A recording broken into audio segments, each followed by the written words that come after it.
জয়জয়তে সমূহ তিতাবৰবাসী ৰাইজক ধন্যবাদৰ কৃতজ্ঞতা প্ৰদান কৰিছোঁ পুনৰ তিতাবৰ মন্দিৰ সমিতিৰ তৰফৰ পৰা।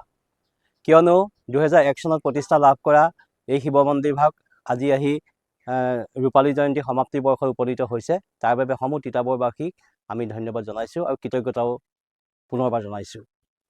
যে আজি আমাৰ প্ৰথমটো কাৰ্যসূচী আছিল পতাকা উত্তোলন। পতাকা উত্তোলনৰ পাছতে আমাৰ হিয়াৰ আমঠু জুবিন গাৰ্গক আমি শ্ৰদ্ধাঞ্জলি জ্ঞাপন কৰিছোঁ। আৰু এই অনুষ্ঠানভাগ আৰম্ভ কৰাৰ পূৰ্বেই আমাৰ শ্ৰদ্ধাৰ বিধায়কদেৱেও আমাৰ এই অনুষ্ঠানটো বন্তি প্ৰদান কৰি গৈছে। তেখেতক আমি কৃতজ্ঞতা আৰু ধন্যবাদ জনাইছোঁ। ইয়াৰ পাছত আমি আজি এই দিনটোত শিৱ গীতা পাঠে আৰম্ভ হ'ব আৰু দিনজোৰা কাৰ্যসূচী তেনেধৰণে চলি থাকিব। যে আমাৰ মাজত যে মোৰ কাষত উপস্থিত থকা আমাৰ শ্ৰদ্ধাৰ সমাজকৰ্মী তথা ৰাজনীতিবিদ আৰু মন্দিৰ পৰিচালনা সমিতিৰ সভাপতি শ্ৰীযুত শৈলেন্দ্ৰ কুমাৰ হাজৰিকাদেৱৰ নেতৃত্বত আৰু বিপুল হাজৰিকা, ৰমেন হাজৰিকা আৰু কীৰ্তিনাথ ভূঞা, ধ্ৰুৱজিৎ দত্ত যি সবল নেতৃত্ব প্ৰদান কৰি এই অনুষ্ঠানভাগ এইটো অৱস্থাত পাইছেহি, তেখেতসকলকো আমি ধন্যবাদ জনাইছোঁ।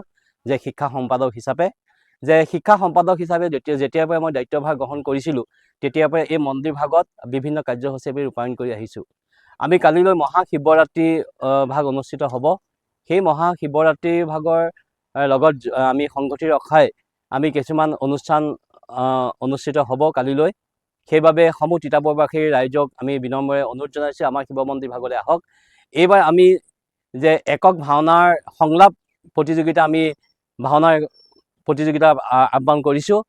যে প্ৰহ্লাদ বৰাৰ সৰণীত এই অনুষ্ঠানভাগ অনুষ্ঠিত হ'ব। তাৰোপৰি আমি সাধু কোৱা প্ৰতিযোগিতা অনুষ্ঠিত হ'ব। মাখন হাজৰিকাৰ, মিনু হাজৰিকাৰ সৰণীত আমাৰ চিত্ৰাংকন প্ৰতিযোগিতা আয়োজন হ'ব।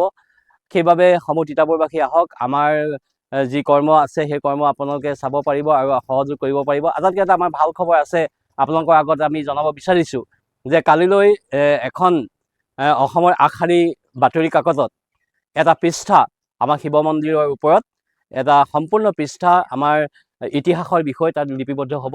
আৰু সেইবাবে সমূহ তিতাবৰবাসী ৰাইজে এই যিখন আমাৰ বাতৰি কাকত প্ৰকাশ হ'ব, সেই বাতৰি কাকতখন সকলোৱে গ্ৰহণ কৰিব আৰু আমিও সেই পেপাৰৰ ব্যৱস্থা কৰিম। আমাৰ মন্দিৰৰ পৰাও আপোনালোকে সংগ্ৰহ কৰিব পাৰিব।